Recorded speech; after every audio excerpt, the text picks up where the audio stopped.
Madam Chair, we are now live on YouTube. Great, thank you. Good morning, everyone. This is the Public Employee Benefit Program meeting on March 20th, 2025 at 9 a.m. We're conducting this meeting virtually. I'd like to call the meeting to order. Would staff please call the roll? Good morning, thank you. Board Chair Grimmer, Here. Michelle Kelly, Present. Jim Barnes, Here. Jennifer McClendon, Here. Janelle Woodward, Here. Teresa Karsten, Present. Laura Rich, Here. Betsy Strasberg.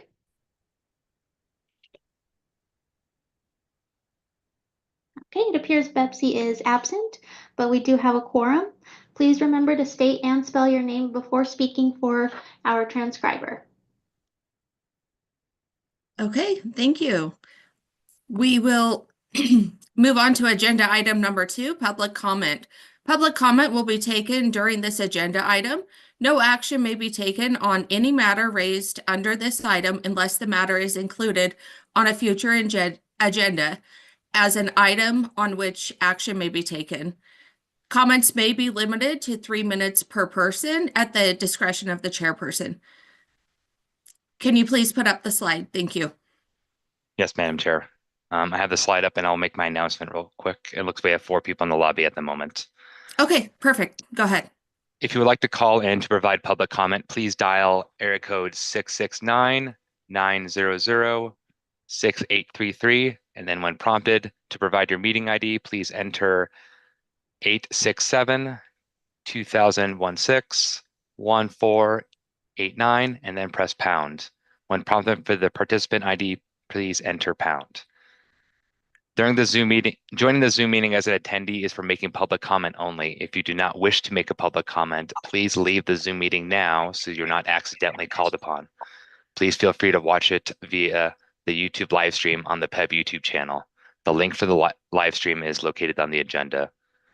For those who have joined for public comment, your name or the last 4 digits of your phone number will be announced and you will have been advised you have been unmuted. Please slowly state and spell your name for the record if we wish to make public comment. Caller with the last 4 digits, 6837. Please press *6 to unmute and please slowly state and spell your name for the record.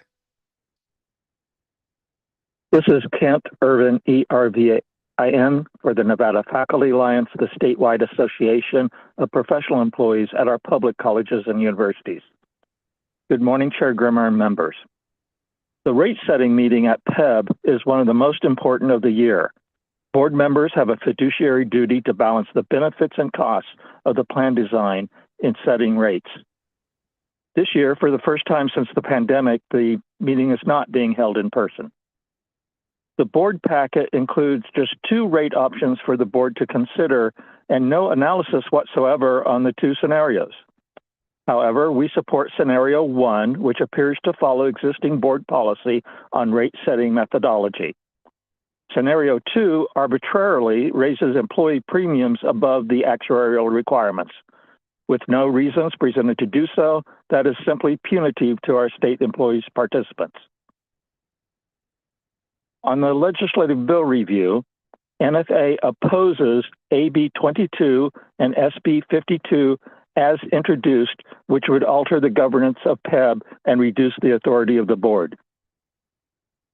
The Nevada Faculty Alliance supports AB 188, restoration of retiree health benefits for post-2011 hires, AB 169 to expand speech therapy treatments for minors, and AB 349, which would cap PEB claims payments, potentially saving PEB up to $36 million per year.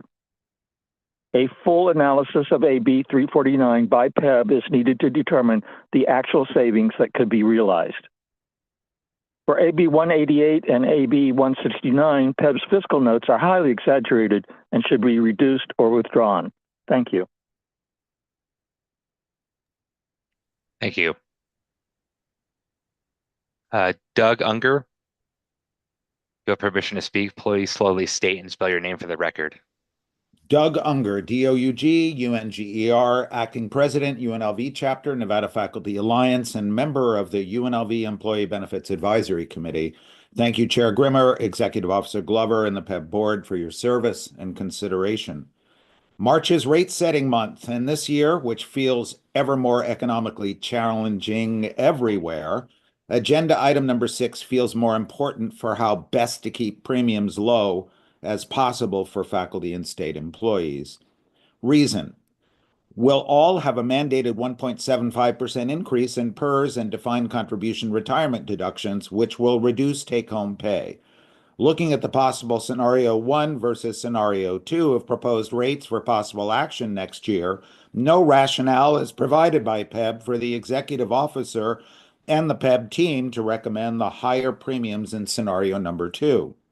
Both scenario 1 and 2 promise significant monthly increases for state employees with families, though individuals will see premiums either reduced a little or left more or less flat. The difference between 1 and 2 means a premium increase of $588 per year versus $888 per year for the PPO, to look at just one plan, which is more than a small sting when an increase of, say, $1,225 per year is also deducted for retirement. That would mean a $176 per month take-home pay reduction for an assistant professor or state employee making $70,000 per year with a family on the low-deductible PPO, as an example. And this in a year when, due to draconian federal funding cuts to budgets that will affect almost every conceivable work-life occupation for state employees, plus the anticipated higher inflation rate due to federal tariff tax increases on imports that, by the way, I can't find one single economist of sound mind recommending, all this is bound to cause additional collateral economic distress for state employees and their families. At least PEB has the power to offer some relief by choosing scenario number 1 for the lowest rates and reducing the sting. Thank you for being mindful of this when making the important rate-setting decision. Regarding agenda item number 9, legislative bills, I wish to point out that AB 188, which will restore health benefit contributions for state employee retirees hired after 2011, we believe will have a very minimal fiscal impact, less than the 2.5 million guesstimate cited, and no immediate fiscal impact whatsoever.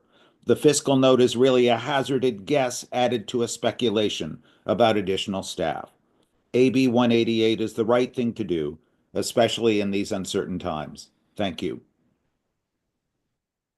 Thank you, Mr. Unger. Caller with the last 4 digits, 0891.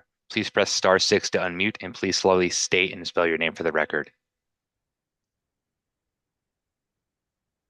Thank you. Good morning, Chair Grimmer and board members and staff. My name for the record is Terry Laird, Terrilaird. I'm the executive director of RPEN, a nonprofit, nonpartisan organization founded nearly 50 years ago to protect the pension and healthcare benefits they earned while promised at the start of their careers. RPEN has nearly 7,000 members, and the majority are retired and in PEB's Medicare exchange. And so it was with great concern when we heard PEB's former executive officer and now new board member Laura Rich remark at your recent legislative board meeting that PEB would have more money to increase benefits for active participants in PEB if they ended healthcare benefits for retirees. This was quite a surprise and very alarming, and something RPEN is very much opposed to for obvious reasons. Ms. Rich has said Nevada is one of the few states offering retiree benefits. Is there proof of this statement? And how cruel would that be to take away these benefits when they need it the most?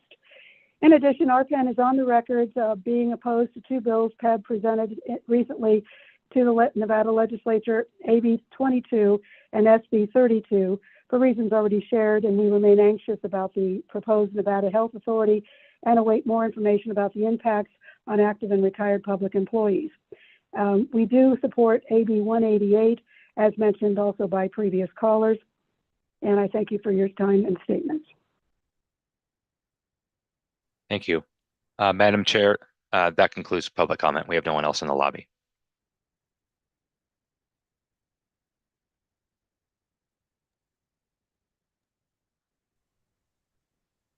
Okay, thank you very much. We will close agenda item number 2 and go on to agenda item number 3, PEB board disclosures for applicable board meeting items.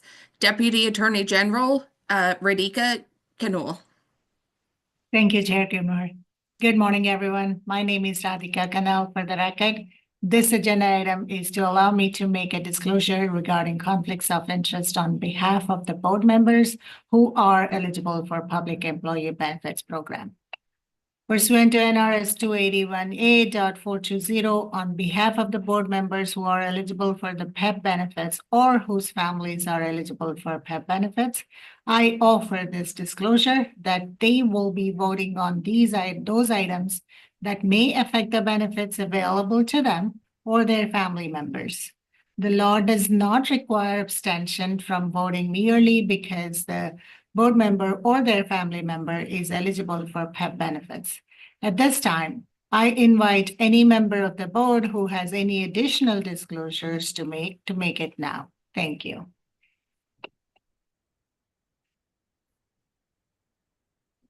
Okay. Seeing no other disclosures, I will close agenda item number 3 and move on to agenda item number 4, consent agenda. Consent items will be considered together and acted on in one motion unless an item is removed to be considered separately by the board. Does anyone have any items to be pulled? Yes, Miss Kelly. Michelle Kelly for the record. Could we pull 4.3.8? I just have a quick question regarding that agenda item. Okay.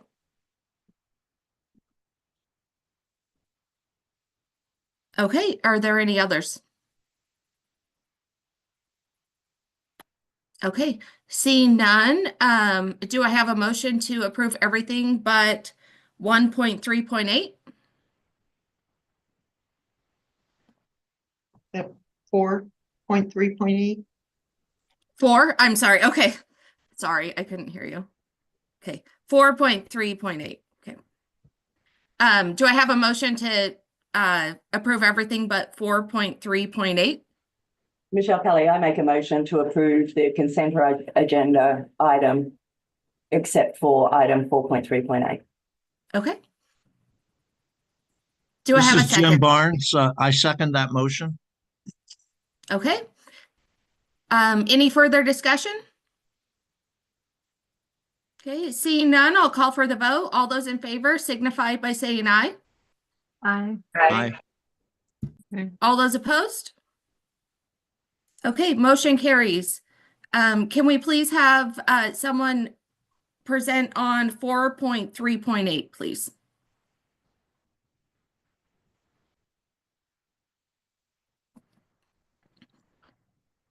Okay, Grandma, I just actually have a quick question, so I'm not sure. Okay, go ahead. Once again, yeah, thank you. So I noticed that there was a public comment about, once again, Carson Tahoe, the stepchild in Carson City. And I just wonder if Miss Biddlestone, perhaps, I think this was her agenda item, could talk about if there's been any analysis done on our retirees in Medicare Advantage access to Carson Tahoe in Carson City, and or through the Medicare Advantage program, and or if we can get such an analysis done to see which health insurance programs are still offer Carson Tahoe as in-network.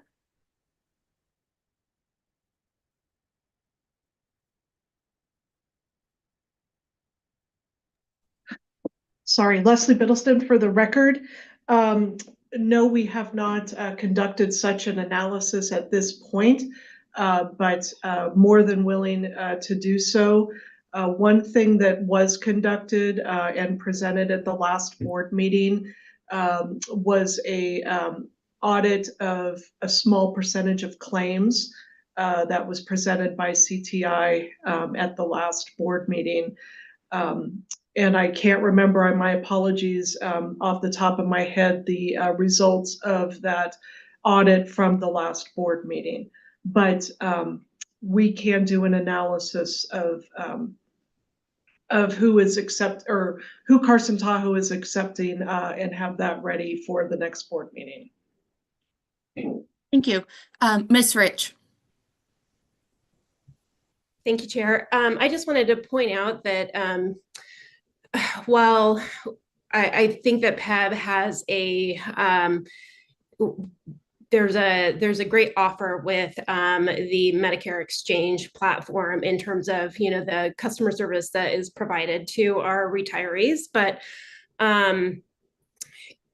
just to reinforce what's being said on public comment, by forcing them to use that platform and tying them to the Medicare Exchange rather than allowing them to get their healthcare coverage through any plan they wish, that we do have these problems, right? And so there might be something that, PEB might want to look into opening it up. I know in the past it has been discussed, and I know, the benefits are that there's things that through the Medicare Exchange, we have things like the automatic reimbursements and things like that. And then you can also handle and oversee the customer service and things of that sort.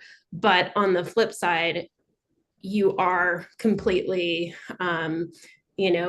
forcing the retirees to use that platform and not looking at other options. So it's just something that there's, maybe that's another analysis that needs to be done. Thank you. Nick, please go ahead. Nick Proper, Operations Officer for the record. Vice Chair Kelly, we were confirmed that Prominence and Senior Care Plus will remain in network for Carson Tahoe.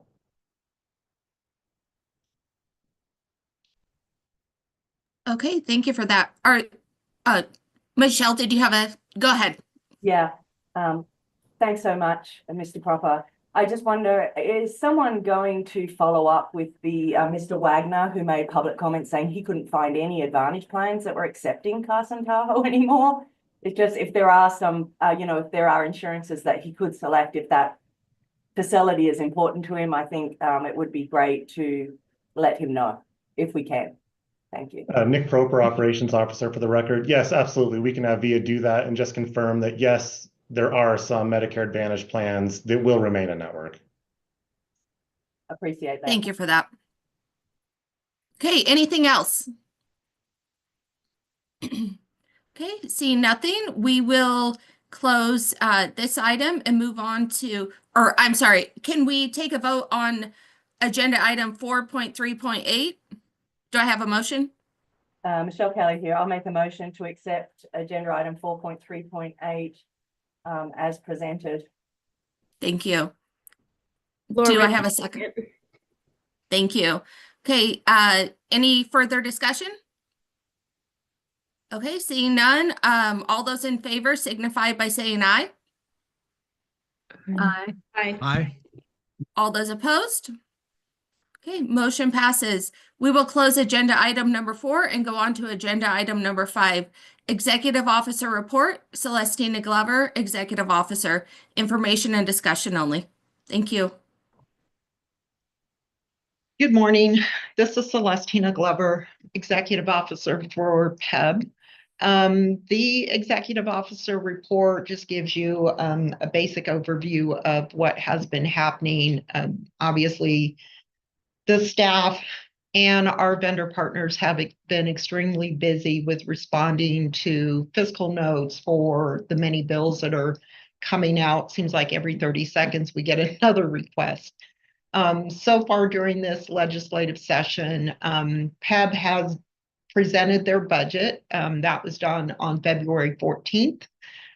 We presented to the full joint committee, Senate Finance and Assembly Ways and Means. There were a lot of questions on the presentation. Many of them were around the cost of the plan, what our plan design and the timing. I made sure that was included, what our steps are as far as the timing of when various decisions are made and when we had, to make our final decisions. They also had questions about Carson Tahoe. leaving the network. I tried to explain the processes we're going through. We did have one of the committee members had definite concerns about whether providers were being paid sufficiently through the network and what we were doing to address it. We are releasing the RFP for the secondary network. We've had it ready to go. It's been in purchasing's hand. I'm not sure at this point. They have some additional questions that we're trying to get answered. So hopefully that can get resolved and that can get posted soon, because we're really running out of time to implement a secondary vendor. And there's a lot of moving parts when we bring in a second network to coordinate between the TPA and the vendor. So I tried to answer those questions the best way I could. And I also let them know that as soon as that RFP was available, I would provide copies to their staff so that they could see what was going on. We also presented on Senate Bill 32 on February 19th and Assembly Bill 22 on February 21st. Those were just presentations for introduction of the bill. There's been no work sessions, and so far we have not seen any follow-up meetings for those bills. And then future board meetings, we're looking at starting up in-person meetings again in May. Obviously, if we have board members that need to attend virtually, we will accommodate their requirements based on their own schedules. The May meeting is scheduled for May 22nd, 2025. That will be here at the PEB offices. And we are planning on update meetings for the legislative action in April and May. Right now, we have one scheduled for April 7th, I believe. And May will be determined on everybody's availability and the need for that meeting. If something comes up and changes the need for the April 7th meeting, then we'll reschedule it to another date if we have no further updates to provide the board. And with that, I'll take any questions.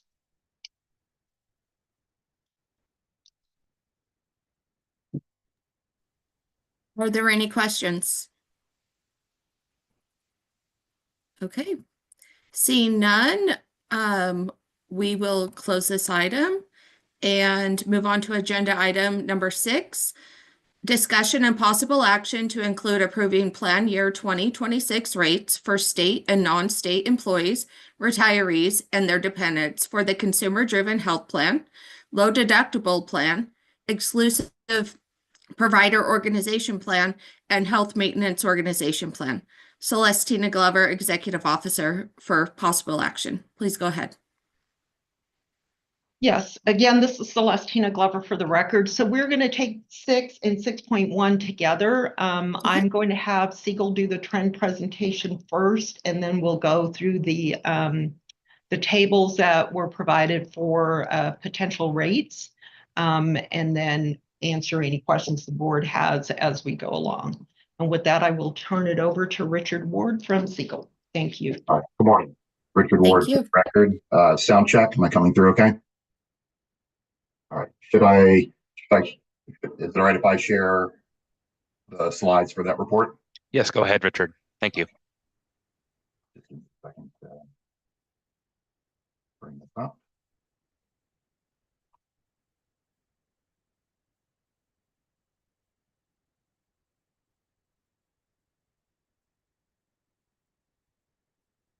All right.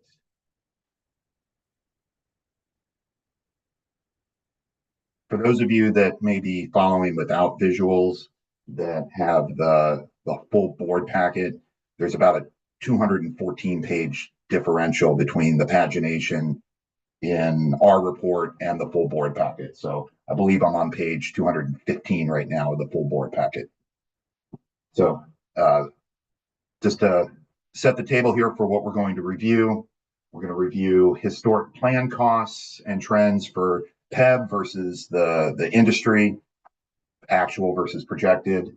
We're also going to review the Siegel Health Plan Cost Trend Survey for 2025 to get a broader market perspective, and then a review of the methodology that's used when we're developing budget rates, developing the employee premiums, both the methodology and the assumptions.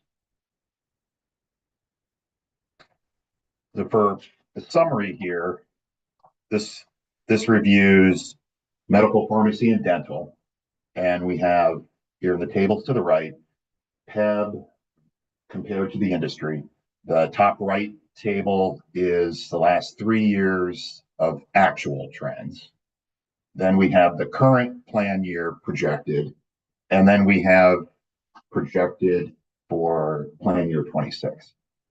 And generally, PEB's trends are above industry, and then in particular, pharmacy trend has been above industry. And I want to note here that this pharmacy trend is just for claims. It doesn't consider the effect of rebates, which will show the effect of rebates on costs and trend here in a few slides. But generally, we're showing this comparison without considering rebates because that's how trends are reported in the industry. And so it's easier to find that industry benchmark with that comparison.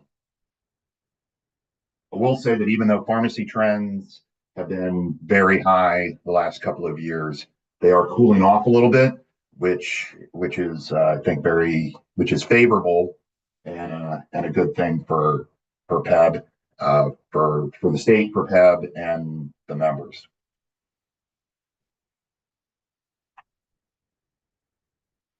For medical trend, we've seen a fairly steady climb over the last couple of years. This shows from June 2021 through June 2025, with the last couple of months projected, and that's the dotted part of the line out to the right. So the way to read this is on a per employee per month basis, and average costs having risen from $600 in the far left up to $726 per employee per month. And this is just medical. And with the trend being generally between 5.5% and 6.5% annually. And then at the table on the bottom, we have a comparison between the pricing trend that is used in the budget projections, the set rates, which is correlated to the governor's budget trend, and then a comparison with actual. And generally, the governor's budget trend has been significantly lower than the actual trend, which has created some pressure on the asset level and the reserves of PEB. Note that in 2026, at least the preliminary budget for the state has a higher, and in my opinion, more realistic trend assumption for medical at 5%, which is more in line with what we would expect and what we're assuming for the next plan year. Trends have been pretty persistent for a variety of reasons. You have upward pressure on provider costs due to an ongoing labor shortage. They're having difficulty the last couple of years in recruiting staff, retaining staff, cost of supplies, access to supplies has been a challenge. And then also in Nevada, there's one of the lowest provider per capita ratios in the country. So with fewer providers, that generally results in more difficulty in negotiating with those providers, again, in a commercial setting, not considering Medicaid or Medicare, where there's a fee schedule that the providers accept or don't accept.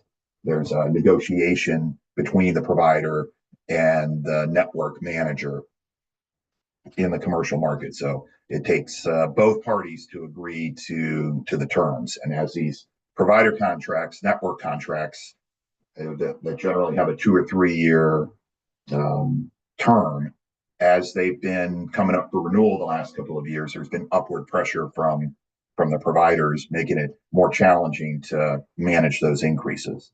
And then also within PEB, we're seeing an increase in virtually all condition and disease categories. There, in the consent agenda, there's a wealth of material showing disease prevalence, costs, but some of the main drivers are increases and I'm going to say MSK because I have a hard time saying musculoskeletal. And then also diabetes, cancer are some of the leading drivers in cost increases, but then also recently behavioral health has become a more highly accessed, highly utilized, highly in demand need in the membership. And then there's significant increases in people that have high blood pressure and high cholesterol, and that's maybe not driving costs now, but for a lot of people, it's an indicator of their increasing health risk. For pharmacy, it is eye-popping to see a 20.8% trend there in the middle. We don't often see that, although we are seeing several state plans with strong double-digit in the teens annual trend for claims. So we have two lines on this particular exhibit. One, the blue line at the top is for claims, and then the orange line below that is once rebates have been netted out. So in the far right, on a per employee per month basis, we have claims, plan paid claims at $308, and then once rebates are netted out, it's $198. So that's a significant difference, 36%, and about $110, I believe, is the difference. So it's a significant portion of the claims that are offset by pharmacy rebates. And in the table down below, we add a column to show the effect on trend. So in 2023, I'm going to call that out. There's a pretty significant difference between the claims cost trend of 14.3% and the net trend of 0.5%.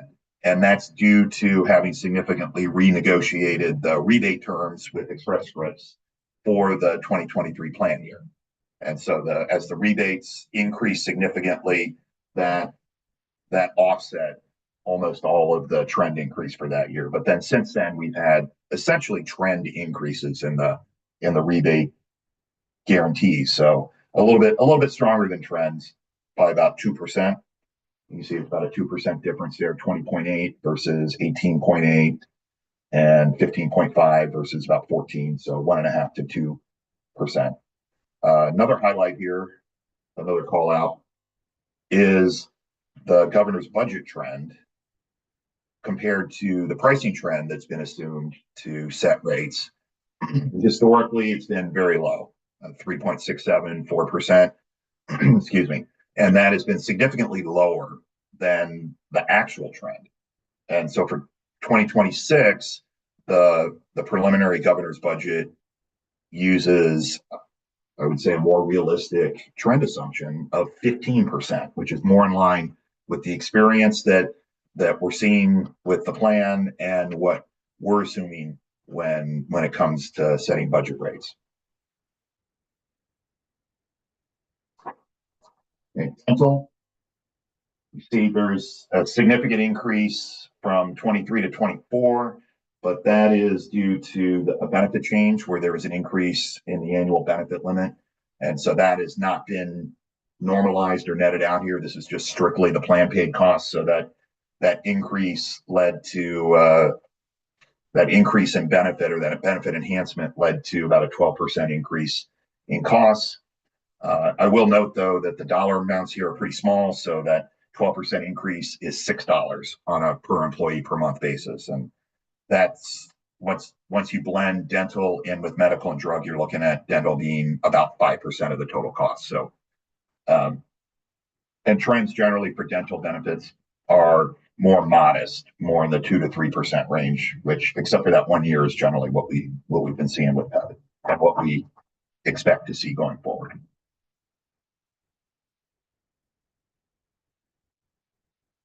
Okay, now every year Siegel conducts a health plan cost trend survey, and it's a survey. I think this is an important thing to note here. Is we survey carriers, administrators, PBMs, HMOs in the industry, and they respond with their trend assumptions, their expectations for the next 2 years, and then they also report on what their actual costs were. So every year we compare the actual with what they had told us the prior year they were projecting, and then we have an actual to expected comparison that we have going forward every year.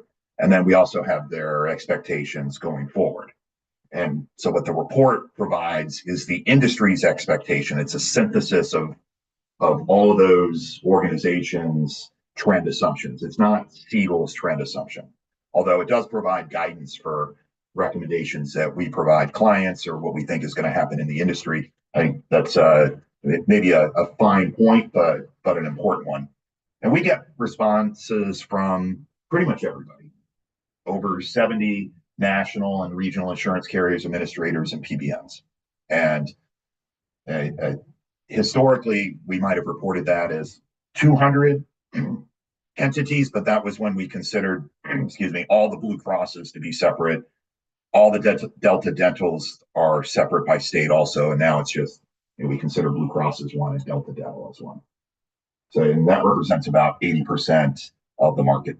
And we look at medical, PPO, and POS plans, HMO and EPO plans, HSA qualified, high deductible health plans. We get it separately for medical, dental, drug, vision, and so on.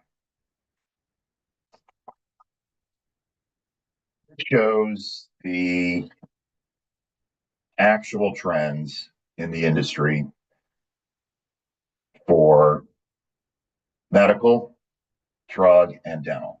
The green line at the top that generally has the highest trend is for pharmacy. And the bluish purple line in the middle, or is generally in the middle, that's medical. And then the orange at the bottom is dental. And we don't know yet from the industry what and this is shown on a fiscal year or a plan year basis. The survey actually works on a calendar year basis, but we've converted that calendar year basis to match PEB's timing. So for plan year 24 and 25, we're actually showing what the industry is projecting here rather than the actuals, because that's not known yet. And I also want to note that these are the increases. So when you see a line go down, like in the middle here for the purple, the 6.6% for the medical going down to 2.4%, that just means that costs increased at a lower rate. It's not an actual decline in costs. The only point here that's an actual reduction in costs is in plan year 2020 for dental, that where costs reduced by 0.5%. All these others are increases. But I think this is a illustration of, well, one, the effect of the pandemic in 2020 that hit dental and medical trends pretty significantly. It was a significant reduction, and then there was a rebound after the fact. And then since then, we're seeing pharmacy costs just continue to increase in the industry. Even though about 6 or 7 years ago, they were about 5%. They were significantly lower. Now we're seeing them 6-7 points higher in trend every year. Okay. This graph shows the dotted line that's pretty flat across the middle for medical. This is for medical, is the industry expectations. And then the solid blue, dark blue line is the actual. So for plan year 21, the industry expected a 7.3% trend for medical, and 2.3% is what actually happened. And then the next year, 7.5 is what was expected, was what they were assuming. And then the actual was 6%.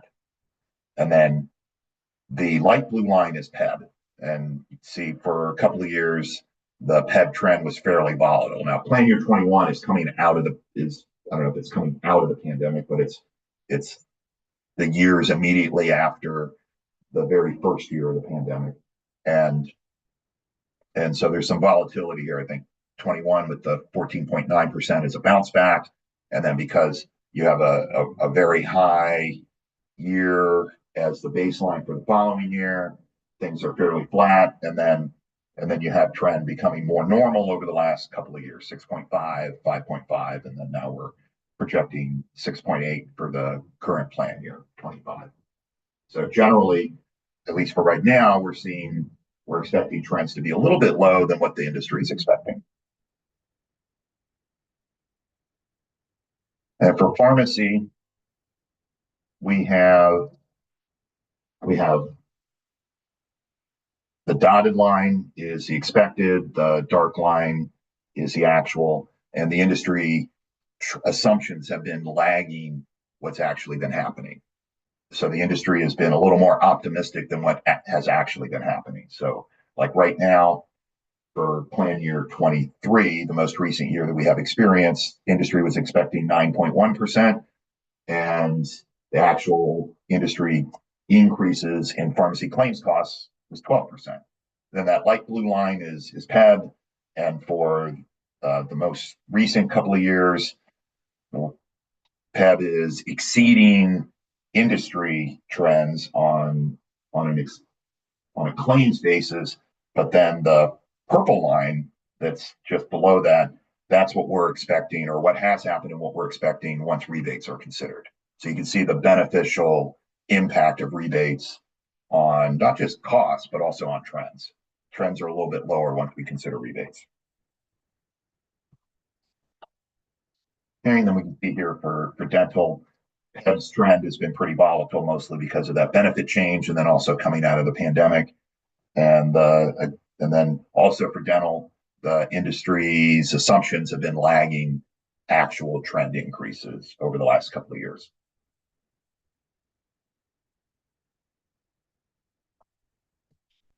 And so I mentioned some of the reasons for increases. Just to revisit a few of those.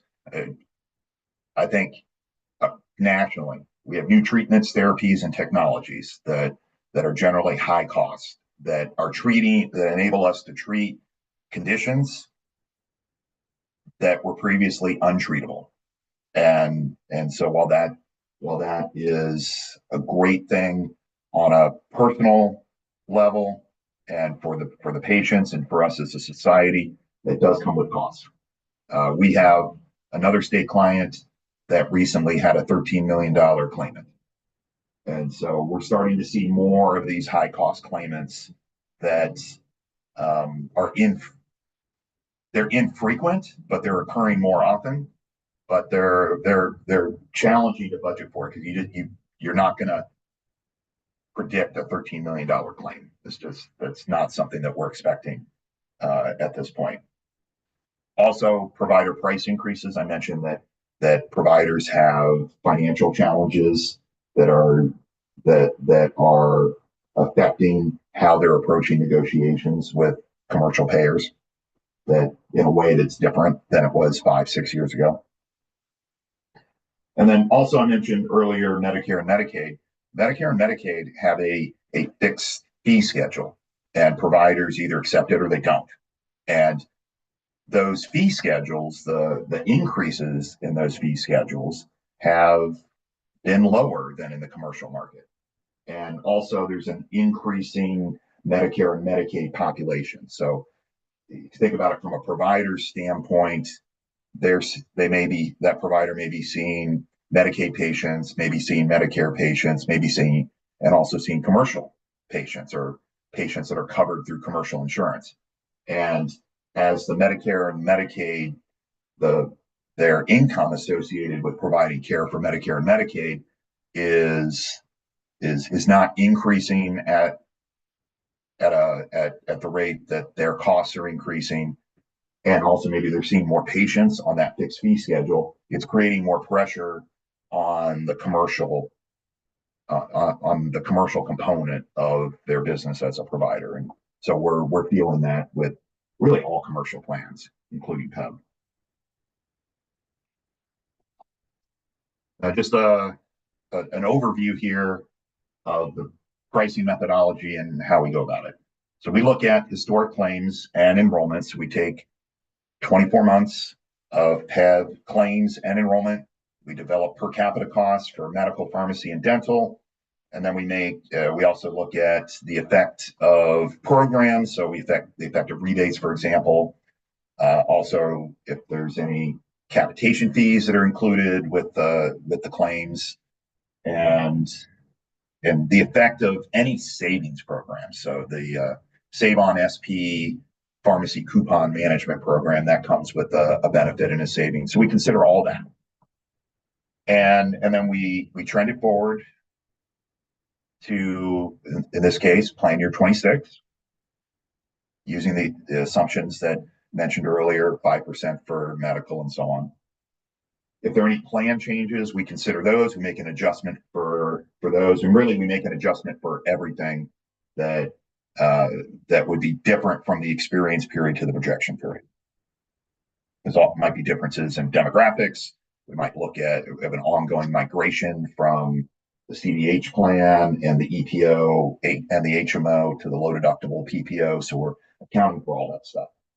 And then we add on administrative fees. There are ASO fees for PEBS vendors. There's internal operational administrative costs. And we consider all of that stuff in developing the total budget rates. And then we look at, and then we allocate those costs across all the plans, all the coverage tiers. And then when it comes time to determine the employee and retiree contributions, we consider funding. So the AGIS and the REGI, the funding for that comes from the state for PEB.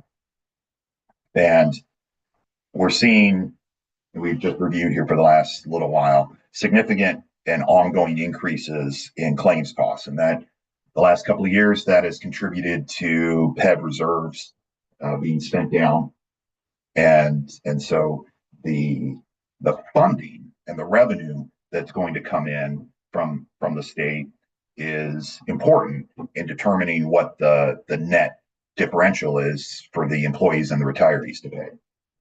And so currently for plan year 25, the AGIS, which is the active employee funding rate from the state, is $780 per employee. And in the preliminary, initial, not final governor's budget, that is increasing to $1,022. So we're seeing significant increases in expenses, but then for this year, we're seeing, at least initially, a significant increase in the AGIS for the first year of the biennium. However, for the second year of the biennium, that may go down to $982.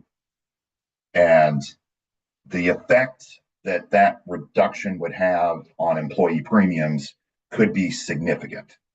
So that's a $40 difference. And there's essentially a dollar for dollar effect on employee premiums. And think about it as a percentage, there's significant leveraging. So the CDHP single premium is about $55. So a $40 dollar for dollar impact on that rate, on that premium, while costs continue to increase, would be significant. And so there's some, I'm about to hand it over here to Tina. Hopefully I'm transitioning okay here. It's a prudent consideration to hold some of that back for the second biennium so that the increase in the second year is more manageable. And so that's the thinking behind the different rate scenarios that are included in the board packet. The next couple of slides just have details on how we do it. I'm not going to review that. I'll take questions on it, but I think that's for reference and additional information. And with that, I'm done pending any questions.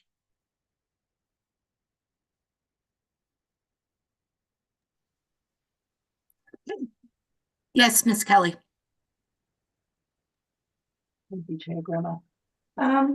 Thank you for that presentation, Mr. Ward.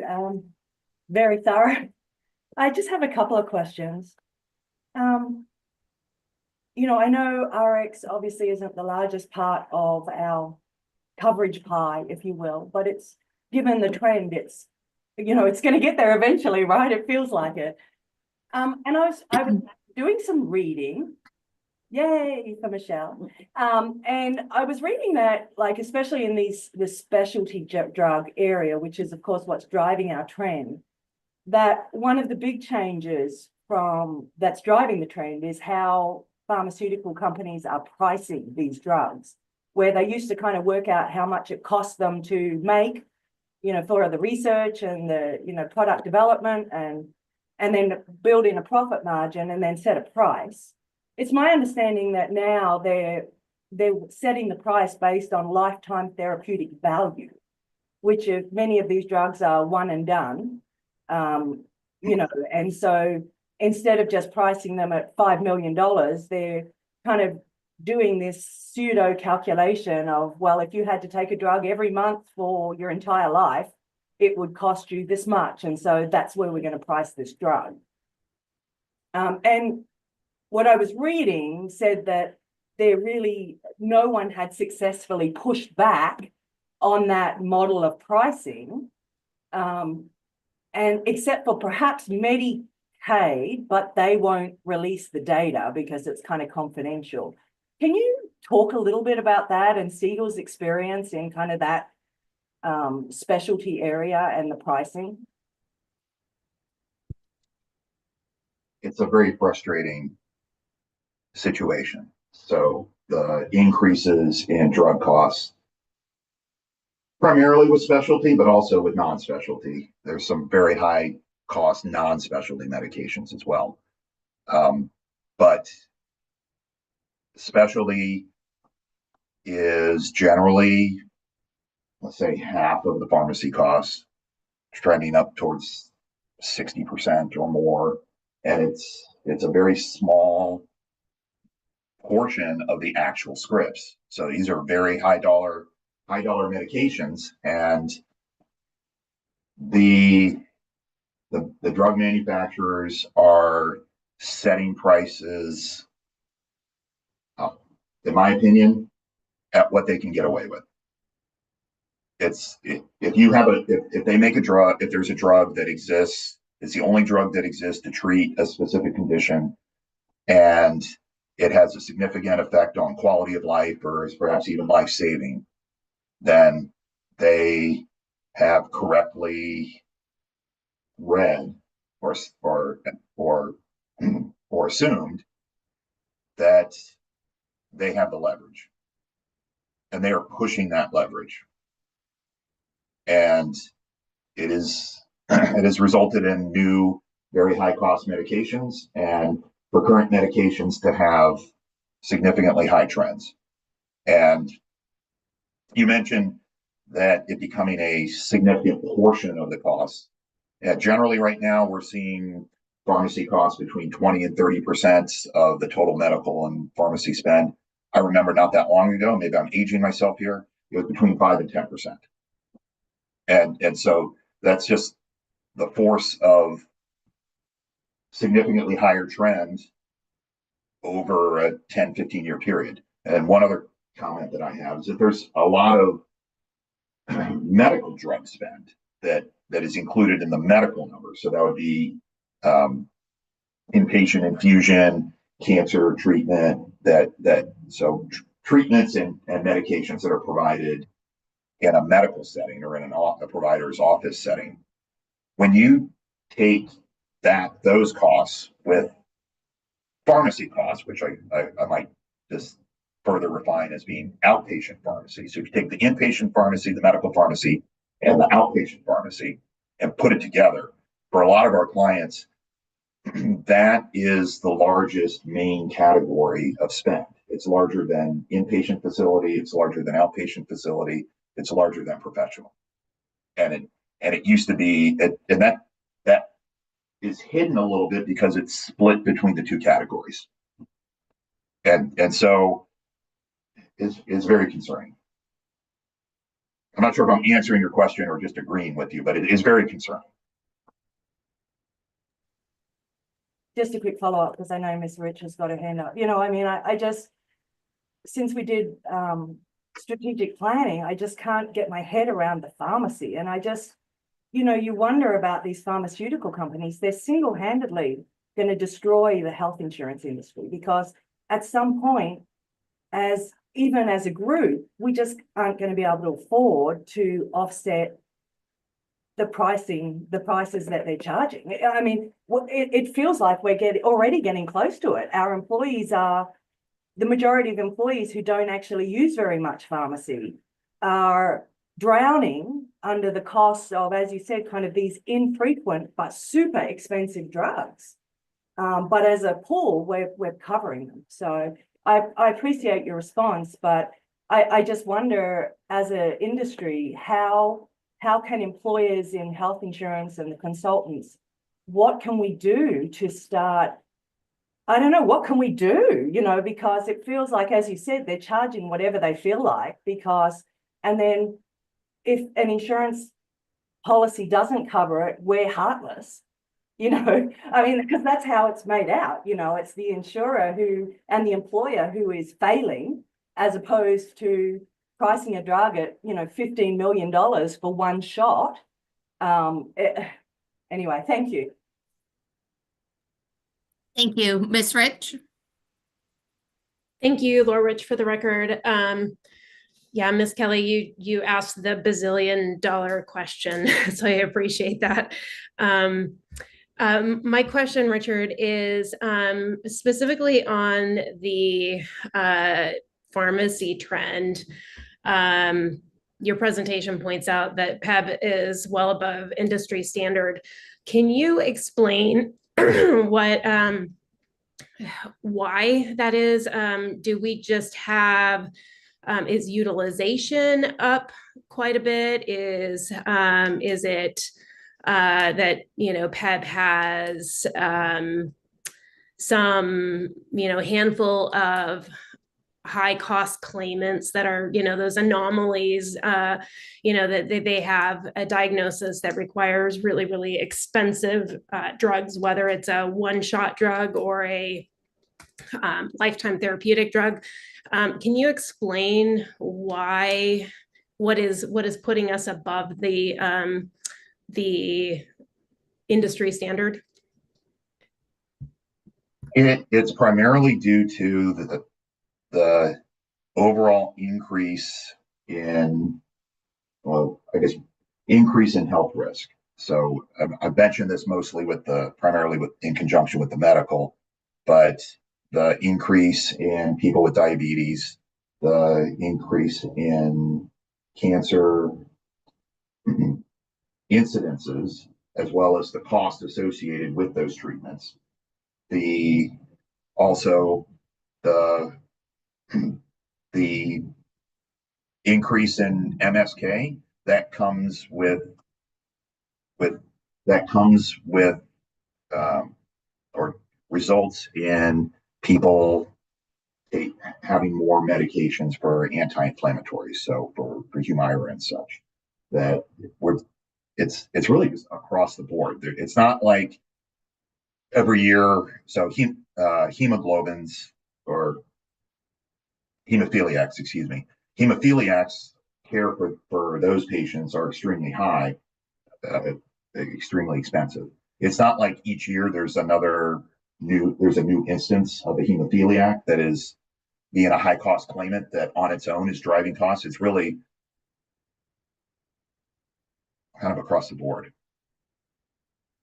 And so I think the PEB membership's overall health risk and is I think a primary driver. We can certainly look at, as we review utilization and specifics, we can point to a couple of indicators specifics, but overall it's due to the ongoing increase in health risk. Thank you. And just one quick follow-up. I don't know if we're at this point or not, Laura Rich for the record. I don't know if we're at this point or not where we're talking about rates, but I appreciated your explanation on the aegis and how you are adjusting those in that scenario. You're adjusting for the lower aegis in year 2. I think that's important because in year 2, there's no way for PEB to get additional money from the legislature. And so you potentially put employees at risk in that second year by having to raise premiums very significantly. So I think that it's important to adjust for that as you explained. So I just wanted to put that on the record. Thank you for that. Ms. Kelly.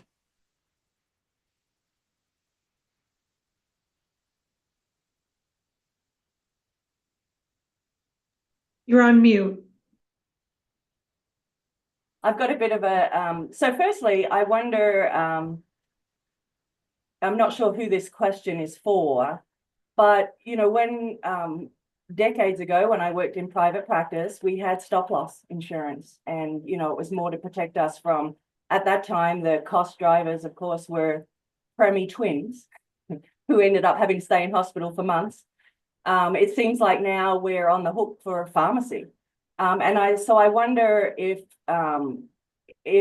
stop loss is something that PEB needs to consider, and even if stop loss would help mitigate some of those expensive pharmacy costs. So that's my first question, if you will. And then my second question is very controversial, and it really is a question. I just want to put it out there. It is a question.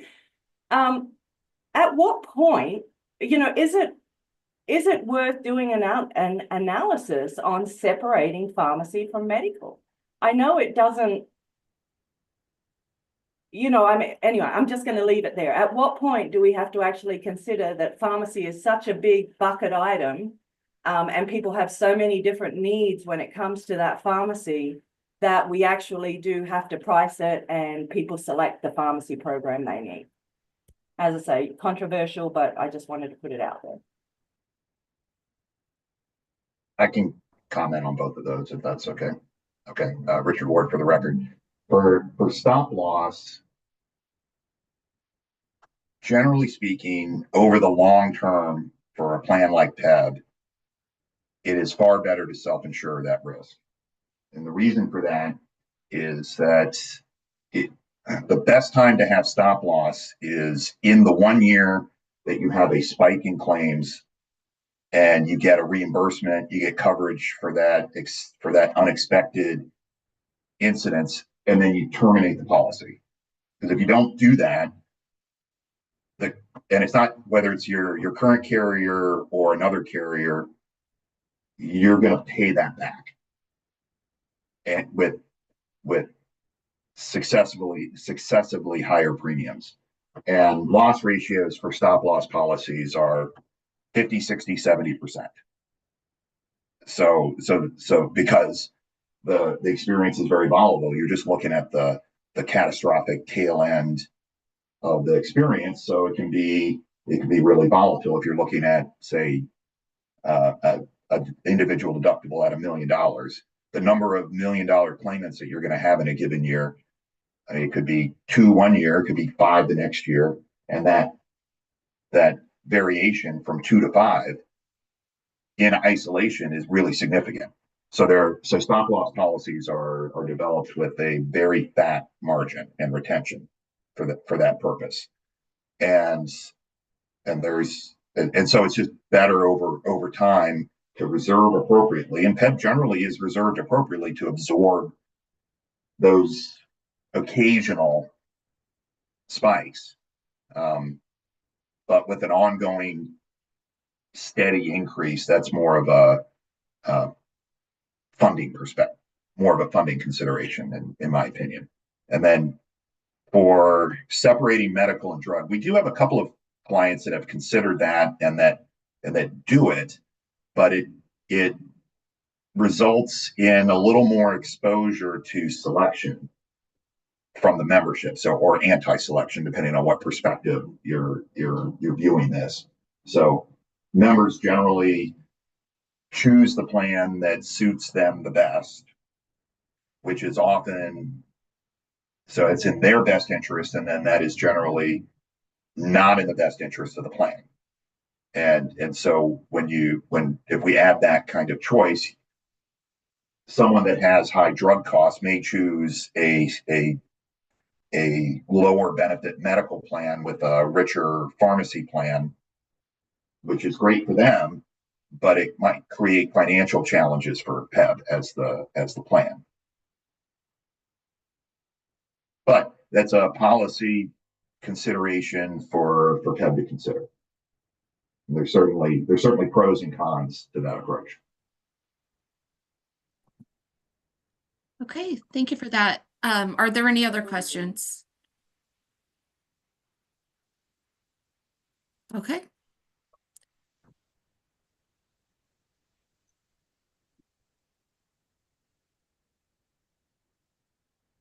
So go ahead.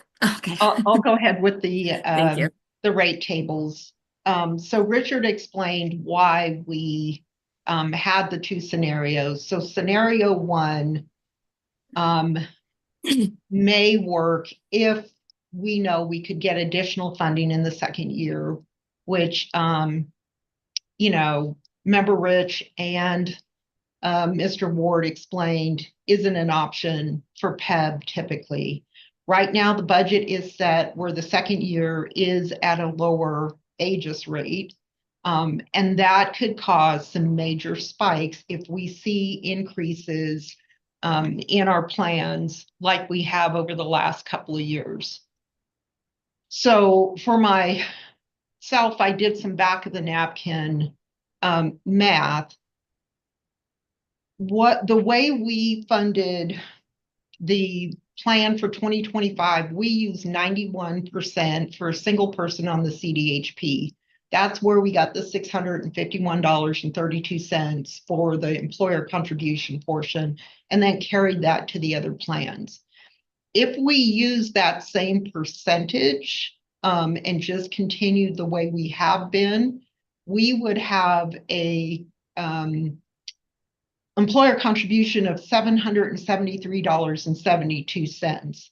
That means based on the increased base rate, the member on the CDHP that's a single on the plan would pay $75.50 versus the $55.26 we're recommending.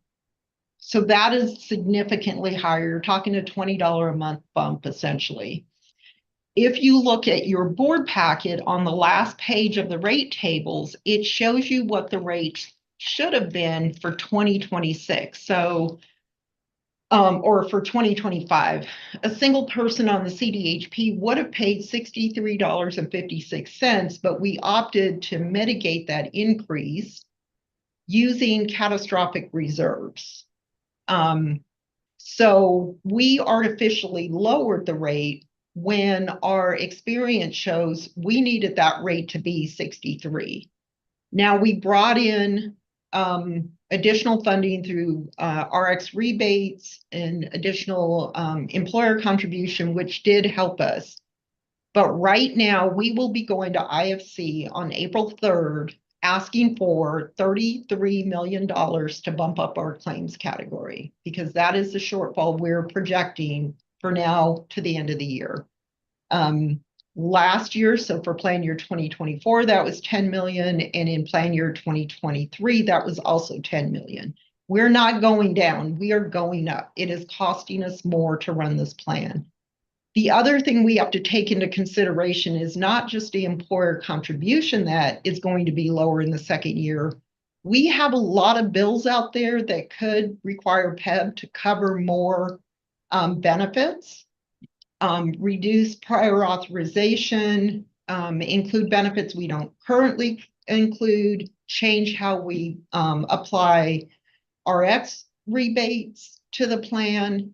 If those happen, they will all happen in plan year 2027.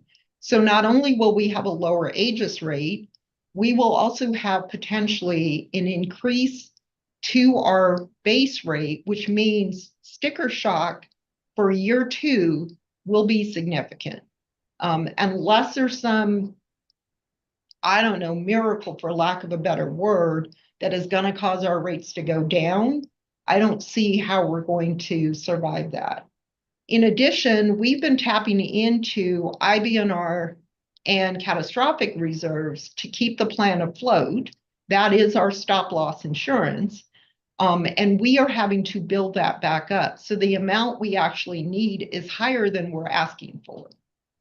So with the discussion of fiduciary responsibility and making sure the plan stays afloat, my recommendation is that we go with scenario 2, which would reduce the amount of ages transferred from the 806. It will reduce it down by the $12.28 that it shows in that table.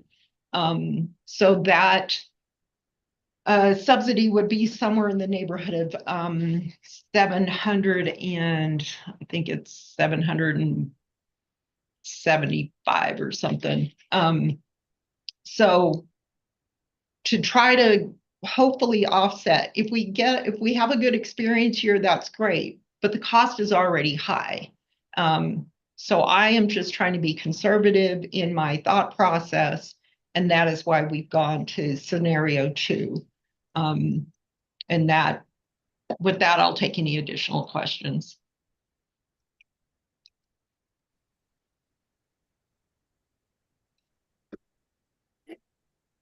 Are there any questions? Okay, seeing none. This is for possible action.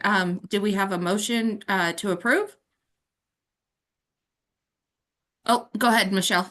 Oh, no, I was just going to make a motion to approve the rates as laid out in scenario 2, which reserves money to support the rate structure in fiscal year 2027. I just want that to be clear to anyone watching.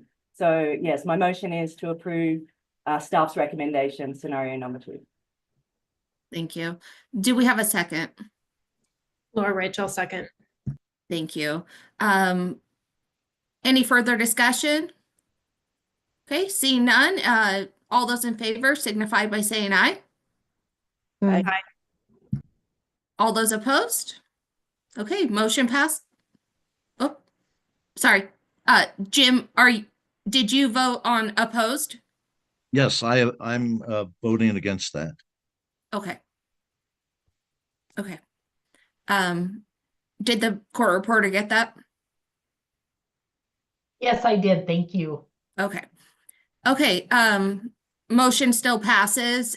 We will close agenda item number 6 and go on to agenda item number 7. Discussion and possible action on recommended changes and updates to the master plan documents for plan year 2026. Leslie Bisselstone, for possible action. Thank you, Madam Chair. Leslie Biddleston, Quality Control Officer for the record. In your packet of materials, I believe it is page 271. There is a report, item number 7, that I will go over in just a minute.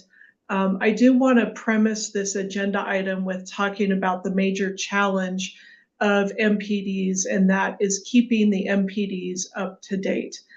There are a lot of changes that happen that affect MPDs, such as federal guidance, industry standards, FDA approvals, and legislation within our own state.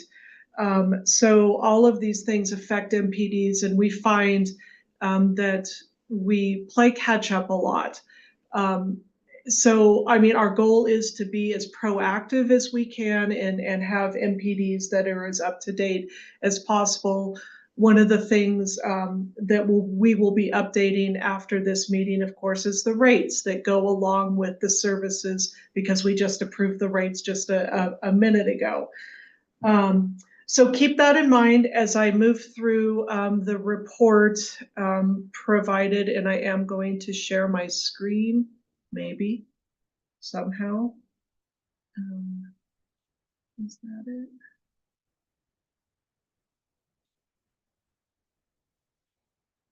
There we go. Perfect. Okay. So MPD changes. Can everybody see the screen? Perfect. Okay. This report will go over benefit changes and updates for the master plan documents and summary of benefits coverage for plan year 26 for the three PEB plans, the consumer-driven health plan, the low deductible plan, and the exclusive provider organization, or the EPO plan. I just started this position in July of last year, so I got a late start on these. So a lot of documents have not yet been reviewed and touched, and those there's a list of those, the dental plan, the health reimbursement arrangement. So all of those documents have not yet been touched, and I will address that in a few more minutes later in the report. For those of you who were or are interested in looking at the three documents that have been changed, the red line versions are available at the following link at the bottom of page 1. It is kind of a mess, so just please know that these are working documents. So throughout the plan year, plan document verbiage and various changes occur. And to prepare for the changes that are presented today, PEB staff and vendors reviewed master plan documents and discussed some proposed changes. Would like to personally thank ESI staff for their assistance in going through the pharmacy portion of the master plan document. So moving on to the proposed changes. On page 3, we have 3 enhancements. Enhancement number 1 is an addition, a prescription drug addition of lofexidine, which is an additional FDA-approved drug to treat substance use disorders. So that is an enhancement. Another enhancement added coverage of FDA-approved drugs used for the prevention of HIV. And enhancement number 3 is around mammograms. There's been some industry standard changes around mammograms recently, so this change kind of brings that more into line with industry standards. So mammograms for women begin at age 40. However, there is recommendation that women at high risk, and the industry standard states 20% chance or greater of risk of developing breast cancer, can begin mammograms or other screenings at age 30. And women who have identified genetic mutations may start cancer screenings at age 20.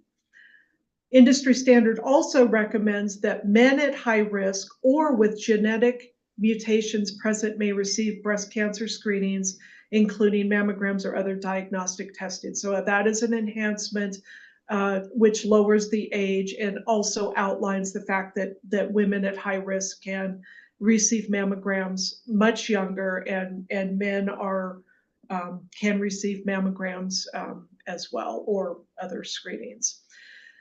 Going on to the next section, this is where there's the premise of what I talked about, the challenge of keeping MPDs up to date.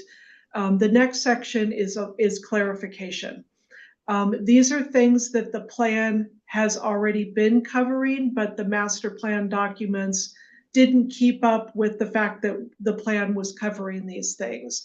And most of these were identified at the biannual compliance review that was conducted by CTI and presented at a previous board meeting. So clarification, we removed the age limit for vision services. There is no limit for children under the age of 19. Under the prescription drug benefit, we clarified routine vaccinations. So there is a list of routine vaccinations that are covered at 100%. Added a copay structure for telehealth and removed coinsurance requirement. Clarified that telehealth is not provided out of network, it is only provided in network. Added number 5, this clarification is around the individuals that are required to cover children as a part of a child support agreement. So this language was added per recommendation in the compliance report. Let's see. Clarified that the plan does cover testing for HIV and Hep C. Clarified that abortion services are covered pursuant to 422.250. Our master plan documents were kind of in conflict. In one stage, we'd say we don't cover abortion services, and then in another area, we said we do cover it. So it's really trying to make sure we are clarifying and saying the same thing throughout the document. Number 8, gestational carriers are covered for maternity services. That is clarification. Clarified payment procedures for mental health and substance use providers. Clarified that vendors must use overpayment standards pursuant to the NRS listed there. Clarified that members may obtain 3 emergency prescription refills per plan year, and may also receive an emergency refill if in a designated disaster area. Talk about additional services and testing around maternity, women that are pregnant.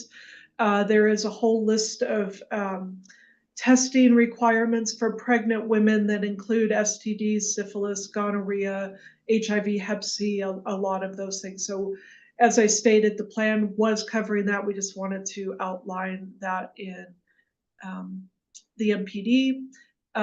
Clarified that hormone replacement therapy is covered. Verified that coverage for condoms for individuals, that's both males and females, age 13 and older, is covered. And for clarification, condoms can be covered either on the pharmacy or the medical side. Could be covered by the pharmacy with a prescription, or the medical side with a proof of receipt submitted to UMR for reimbursement. And then the FDA approved drugs for HIV. Now, the next section is clerical. This is encompasses a lot of the MPDs. So what happened is, in looking at the MPDs and the fact that we try to be proactive in keeping up with the changes, the MPDs unfortunately became kind of convoluted over time with sentences that weren't completed, information that was out of order, outdated definitions, and just a lot of cleanup, so to speak. So there were 7 major clerical areas that were addressed within the MPDs. We updated the travel requirements. We made formatting changes throughout. We removed the PEB one-time funding for the HRA and HSA that was approved in past board meetings. We moved paragraphs to flow better within sections. We updated the plan year to 7/1/2025 through 6/30/2026. We updated definitions with more newer language. We also removed the definition sections and sections within each MPD, and included the definitions within the areas that it applies. So if somebody, doesn't know what something is, it's now right there in the area rather than having to go to the definition section to look up something that somebody may not know what it means. Lastly, we also looked at and updated and revised all references to NRS and NAC. So those are all of the changes made. With those changes, there is still a lot of work to be done with the MPDs. So internally, PEBQC has a plan to update all of the MPDs over the next 2 years. And this next section talks about that plan and what our plan is going forward. So to go over this, the plan is to have one master plan document that includes the CDHP, the LDPPO, and the EPO. Those are all the medical plans. This is how things were several years ago. And then somehow plans got split up in individual MPDs, and that caused problems in itself as MPDs, got convoluted and sometimes didn't say the same thing. So we are proposing going back to one large document, like I said, down the road in 2 years having this done. The second area is there is currently an eligibility and enrollment master plan document.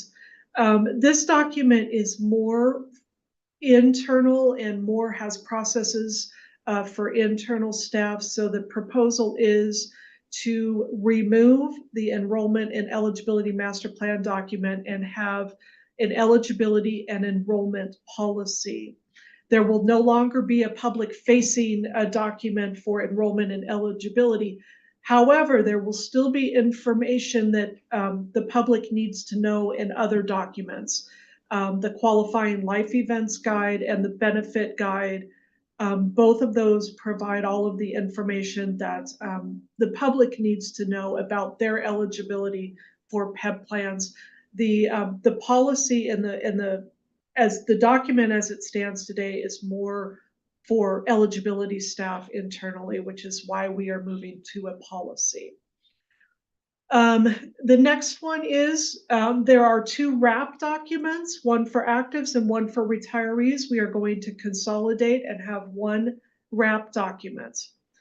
The next proposal is to put the HRA, the health reimbursement arrangement, flexible spending, and the Medicare health reimbursement arrangement all into one large master plan document for that specific, those specific areas.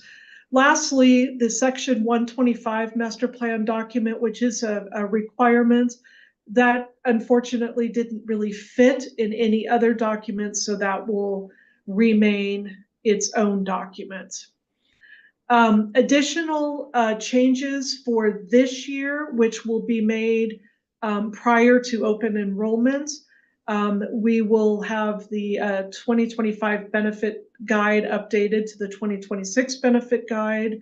It will also include the general plans option details, 1-page document. So that will be included in the 2026 benefit guide. The 2025 plan comparison will be the 2026 plan comparison. The qualifying life events document will be reviewed and ensure that it is still accurate. And then the commonly used medical terms will remain. This was a large report. Sorry about that. But we do have some recommendations as this is an action item. Staff recommendations to the board is to approve PEB staff's proposed changes as presented, to allow staff to continue formatting the document, to allow staff to update the table of contents prior to publication because that has not yet been touched, allow PEB staff final review prior to publication, allow vendors, which would be UMR and ESI final review prior to publication, and allow for technical adjustments as necessary. The technical adjustments includes the fact that we do have to update the rates. Now that we have the rates, we can update those. So that is my report. and I can take any questions.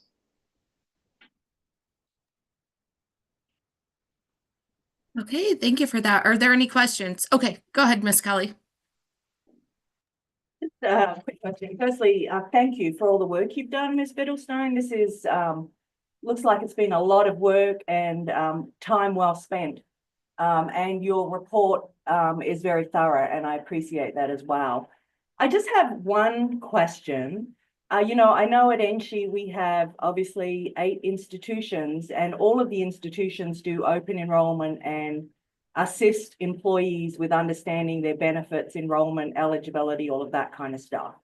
So that enrollment and eligibility guide that you said is internal has most likely been very helpful to those people.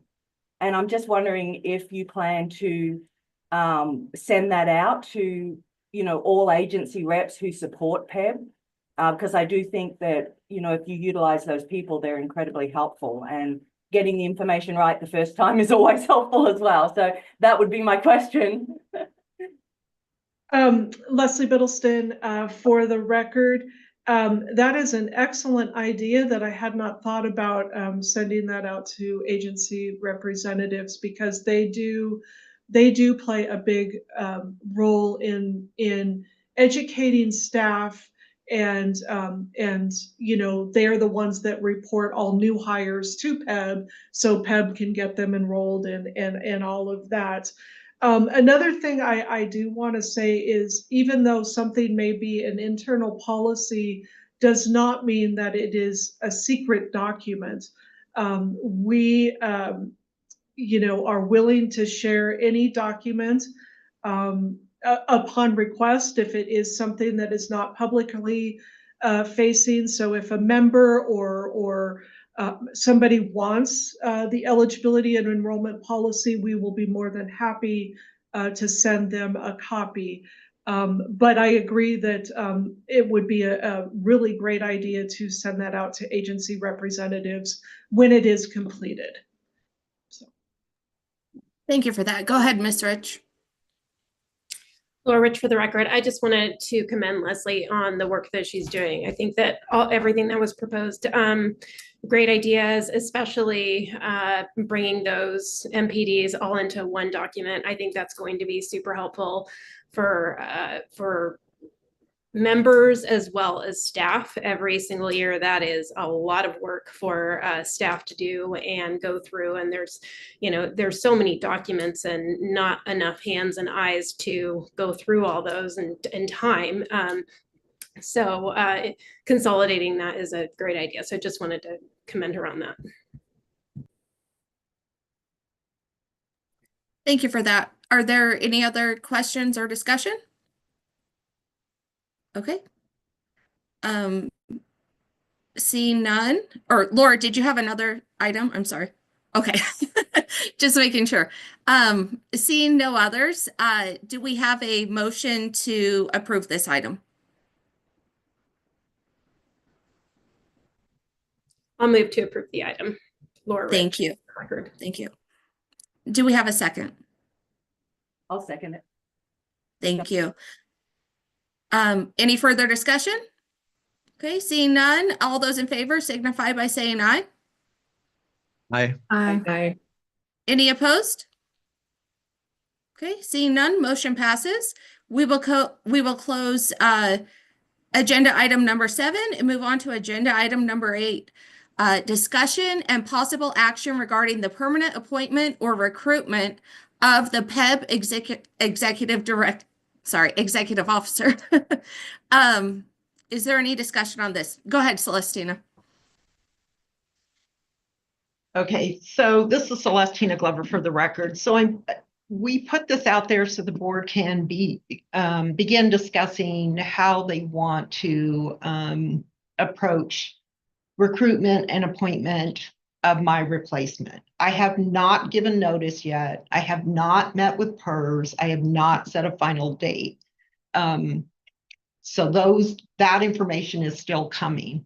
We also need to consider that we're still waiting to hear whether the Nevada Health Authority is going to actually be approved by the legislature and how that will affect PEB. Will PEB be included? Will they not?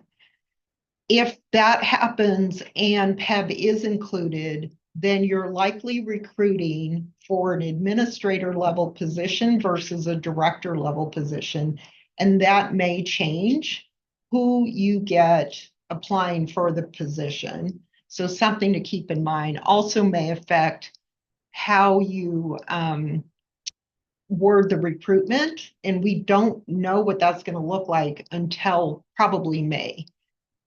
Part of this process, the board does have the ability to appoint an interim. If that makes more sense, since we do have some moving parts until we get a definite answer one way or the other about the health authority. And obviously you can delay making a final decision on that. We can add it as an agenda item on one of our legislative update meetings, or we can include it at May. I know there's probably some concern waiting that long, since right now my plan is to retire somewhere around midsummer, but it'll be between 15th of July and 15th of August. Like I said, I haven't set a final date. I haven't met with PERS yet. So I just wanted to get that on the record so the board has a full picture before they start deliberating, and to be able to answer whatever questions you may have. Okay, are there any questions or discussion? Go ahead, Ms. Kelly. Thank you. Michelle Kelly for the record. Firstly, I just want to thank Executive Officer Glover. Even though it's a bit premature, I want to thank her for her service and coming back to support PEBP over the last couple of years. I think, you know, health insurance is challenging at the best of times, and I think it's certainly been a challenging period, and I really appreciate her service and, you know, respect her knowledge and everything she's done for PEB immensely. So saying that, I do think it's my personal belief that we should wait on recruiting for the position on a continuing basis for all of the reasons Executive Officer Glover outlined, specifically kind of the unknowns around where PEB will end up and what the job might look like. I do think that if PEB ends up sitting under the Nevada Health Authority, then that executive officer or director, I'm not sure what the position is going to be called, sorry, but that the leader of that organization probably should be able to hire their own, their people. And I think that the way the bill is currently laid out, that would be the case. So saying that, I do wonder if we couldn't look internally to see if there is any interest from PEB senior staff on acting on an interim basis, assuming that an interim person would be allowed to apply for the continuing position when it is recruited for. That, for me, that would perhaps provide some continuity for PEB staff. And also allow some knowledge transfer prior to Executive Officer Glover retiring. Thank you. Thank you. Go ahead, Ms. Karsten. Thank you. Trish Karsten for the record. I agree with Michelle and with Celestina. I would prefer to wait. I think Michelle has an interesting idea to make sure that staff feel supported. I think as we get closer to May, Celestina, if you start making your appointments and find that we're moving at a faster pace, then we definitely would probably be interested in an interim person so that everybody's covered. Thank you for that. Any other discussion? Go ahead, Celestina. So I just wanted to, this is Celestina Glover. I just wanted to say that as soon as I have a actual date picked out, I will send an email out to the board to let them know what that date is. I'll also be notifying the governor's office of the final date so that all the folks that need to know will know. I am planning on trying to get over to PERS sometime in the next couple of weeks to set that date. So barring no changes, the time frame is going to be mid-summer. Okay. All right, thank you for that. Do we have, does anyone want to make a motion on this item?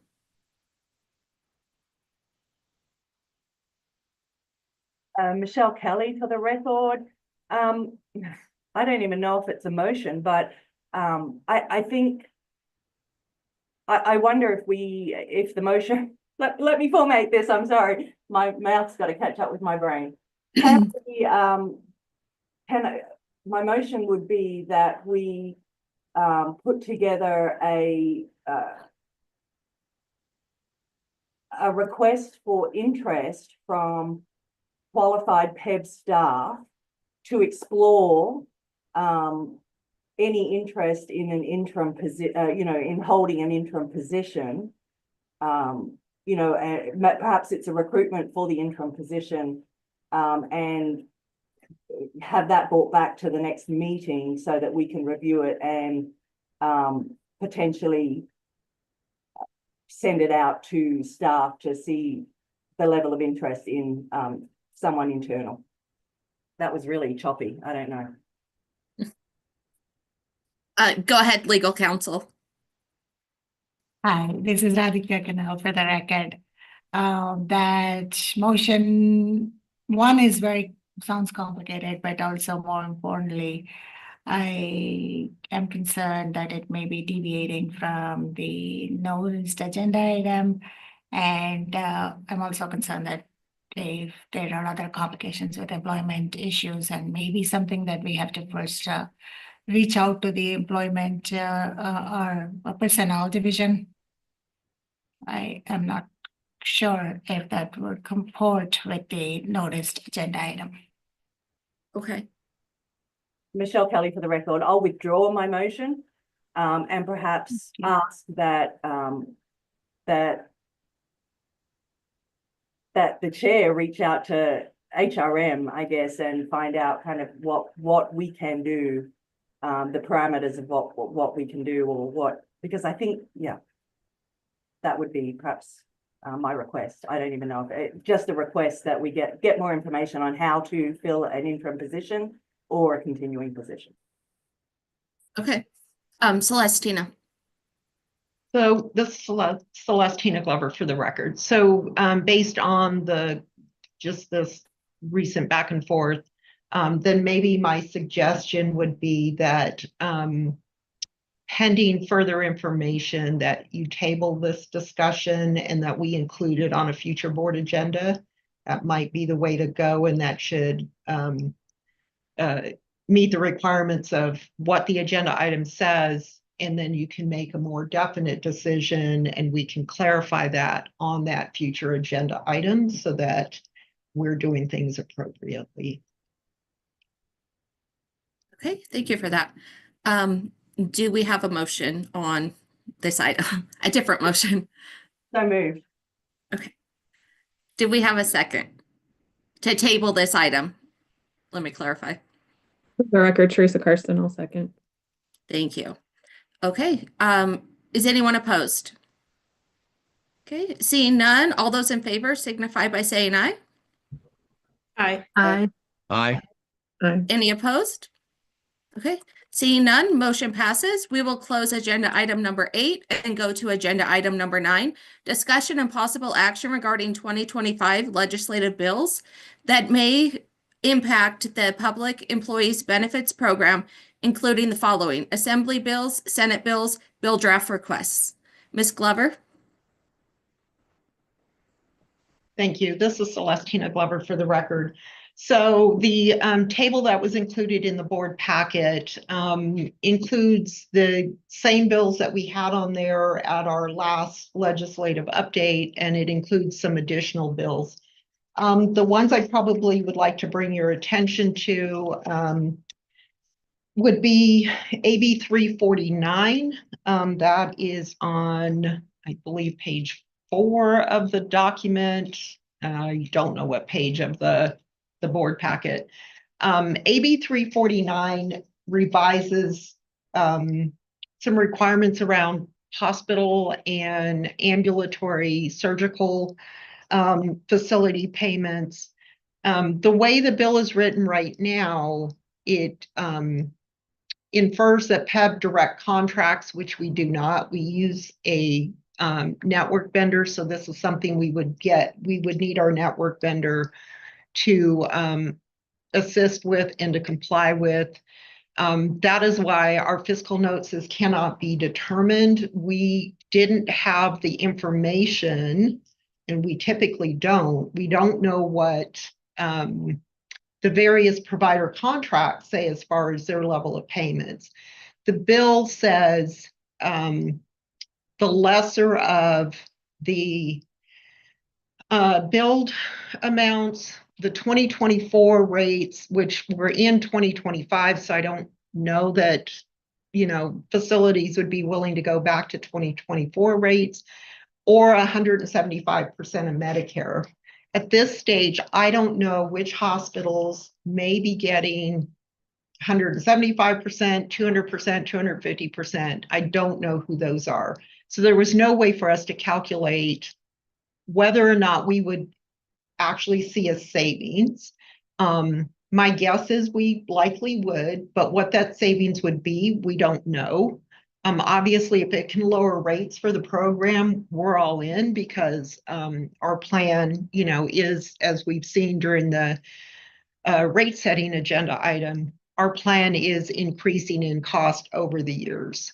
So I had a brief discussion with the plan sponsor, but he had worked with Dr. Murray out of Oregon, and neither of those individuals had talked to PEB ahead of this. So we weren't exactly sure what they were trying to do, and I don't think they 100% understood how we typically contract with our providers. So that one, we have asked Siegel to continue to work on what that might look like, give us an analysis so we can determine, is it really a savings to PEB? And if it is, how much that savings is. So that is one of the items we are watching to see if it goes anywhere. I did attend the hearing. I did answer some questions, which I don't think helped the bill sponsor in any way, shape, or form. But it essentially was, I couldn't tell him if the 36 million he had presented in his bill really was going to materialize through this. So it's not that I wanted to oppose his bill, because that was not the case. It was simply a presentation and me answering the question. I will say, from my take, he didn't have anyone supporting the bill. When it came to that, I think we're going to see opposition, because if that will lower the rates the hospitals are going to get paid, I can't imagine they're going to support this. And how will it affect their bottom line? So it is a wait and see, but it is something we're monitoring. The next one that I'm keeping track of, there's actually two, they're very similar, and that's going to be SB 209 and SB 316.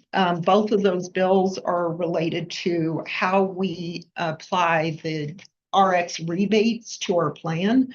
Right now, the rebates that we get in, we apply it to the plan as a whole and reduce the funding we need from employer and employee contributions.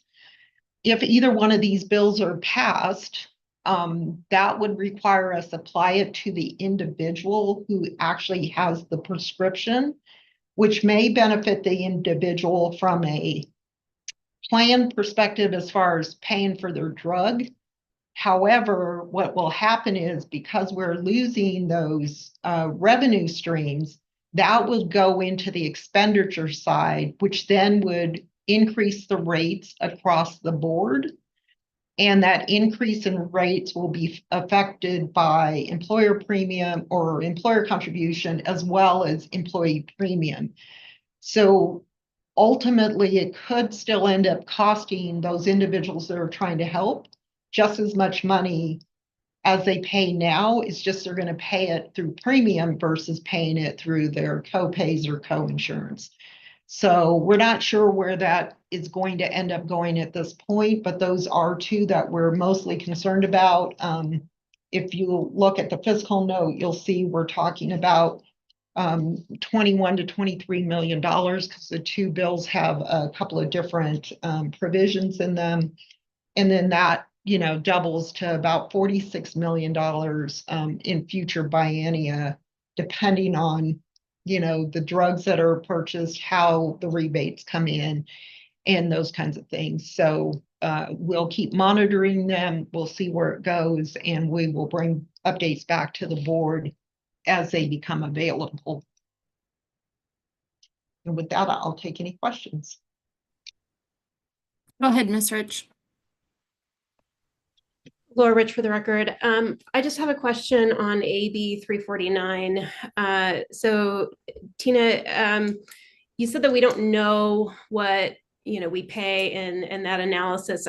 I'm thinking back, I think it was like 2015 or 2016 when I remember PEB did do an analysis because Montana did something like this where they did their statewide employee plan, basically capped rates. And so PEB was doing an analysis to see if that would be beneficial. And it was determined that it was in some areas, it wasn't in other areas, and overall it would not be beneficial to the plan. And so I don't think that that ever really, got any traction. But I believe, while PEB doesn't have access to those claims, Siegel and UMR do. And so they would be able to pull claims data and bump it against that 175%. I can't remember what the Medicare number was in that bill, but they would be able to bump it up against that and do the analysis and figure out what exactly, if there would be a savings or if there would not be a savings. Is that something that's being done, or can that not be done because of the information that's available in the bill? I'm just kind of confused on that one. So this is Celestina Glover for the record. That is something that we've asked Siegel and to work on at the time that we needed to submit the fiscal note, because the turnaround time is pretty short. We couldn't get the analysis done in time. I am aware of that Montana bill from back then in the analysis. We can see if we still have that data on file. We may not at this point in time. And I know other states have done various things to kind of combat that cost. I believe Oklahoma has their own network, but then they have the staffing to monitor that too. So we'll pull whatever data we have, and we'll continue to work with Siegel and UMR to get that information. We'll be able to provide it in aggregate to the board. Obviously, we're not going to talk about what hospital gets what amount, but we'll bring back whatever data we have available at that time. And just one follow-up, Chair, if I could, Laura Rich for the record. On the RX bill, I just want to say I appreciate your explanation, and I do agree with it. I mean, I think that the way that rebates are handled today, it's more fair, right? The costs get spread out between everybody, but the rebates also do as well. It's not fair if costs are spread out evenly within the entire population, but then the rebates are specifically directed towards one individual. So one individual gets to benefit from that versus everybody. And I think that the way that we do it today is just more fair to all members versus directing it to benefit one member in particular. Thank you for that. This is Celestina Glover. I agree. I think, trying to make this plan from a cost structure, be as, get the funding in that we need so we can cover the cost of those benefits, but trying to mitigate the increases to our members to the best of our ability is the way we need to do this. And that is what we're trying to do. I have not talked to the bill sponsors on either one of these bills. So that is something that we can potentially bring to them to try to figure out what it is they're trying to do. During my budget presentation, I did explain how PEB utilizes their rebates. So I'm not sure that that was considered at the time. Thank you for that. Any further questions or discussion? Okay, seeing none. We do have this listed as for possible action, but I don't know if there's a motion on it or not. So this is Celestina Glover for the record. I think the motion, if one is needed, is if the board would like me to take any particular action on any of these bills. Okay. Like I said in the previous update meeting, typically we will testify in the neutral stance regardless. If you want me to go to those hearings when they come up, if they come up, then I can do that. Otherwise, I can sit back quietly and just wait and see what happens at the board's pleasure. Okay. Thank you. Okay, any direction for Ms. Glover, or we will close the item? Okay, seeing none, we will close agenda item number 9 and move on to agenda item number 10, public comment. Public comment will be taken during this agenda item. Comments are limited to 3 minutes per person. Staff, can you please put the slide up? Yes, Madam Chair. We have no one in the lobby, but I will go ahead and make my announcement. Okay, thank you. Thank you. Joining this Zoom meeting as an attendee is for making public comment only. If you do not wish to make a public comment, please leave the Zoom meeting now so you're not accidentally called upon. Please feel free to watch it via the YouTube live stream on the PEB YouTube channel. The link for the live stream is located on the agenda. For those who have joined for public comment, your name or the last 4 digits of your phone number will be announced. You have been advised you have been unmuted. Please slowly state and spell your name for the record, then proceed with your comments. I'll give another 30 seconds to a minute, Madam Chair. Still no one in the lobby.